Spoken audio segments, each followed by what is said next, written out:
भारत के युवा सीईओज में शामिल एडलवाइज एमएफ की सीईओ राधिका गुप्ता की सफलता की कहानी काफी दिलचस्प है। स्कूल में अपनी टेढ़ी गर्दन और बोलने के भारतीय लहजे के कारण राधिका हमेशा हंसी का पात्र बनी। कॉलेज के बाद लगातार नौकरी पाने में असफल होने पर उन्होंने आत्महत्या करने तक की तैयारी कर ली, पर खुशकिस्मती रही, उनके दोस्तों ने मौके पर पहुंचकर उन्हें बचा लिया।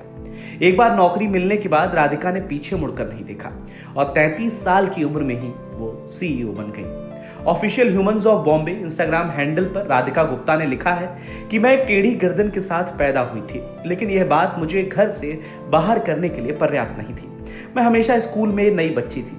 पिता जी एक राजनयिक थे। भारत में आने से पहले पाकिस्तान, न्यूयॉर्क और दिल्ली में रहती थी।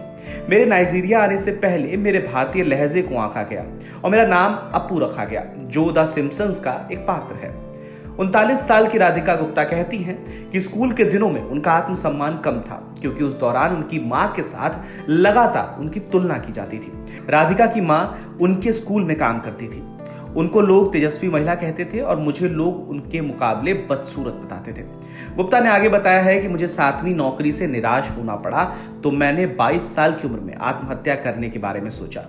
मैंने खिड़की से बाहर देखा और कहा मैं कूद जाऊंगी। इसके बाद एक दोस्त ने मुझे एक मनोरोग वार्ड में पहुंचाया और मेरी मदद की। इसके बाद मैंने नौकरी भी की। कुछ सालों के बाद अपने पति और एक दोस्त के साथ मिलकर अपनी संपत्ति प्रबंधन फर्म शुरू की।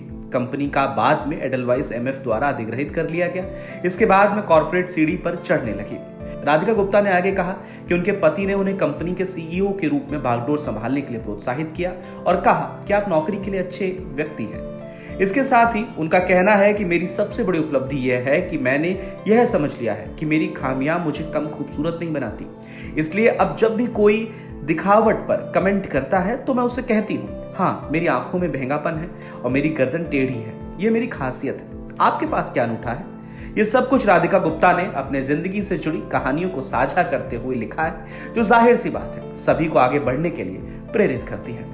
फिलहाल के लिए इस खबर में इतना ही। अपडेट्स के लिए बने रहिए वन इंडिया हिंदी के साथ।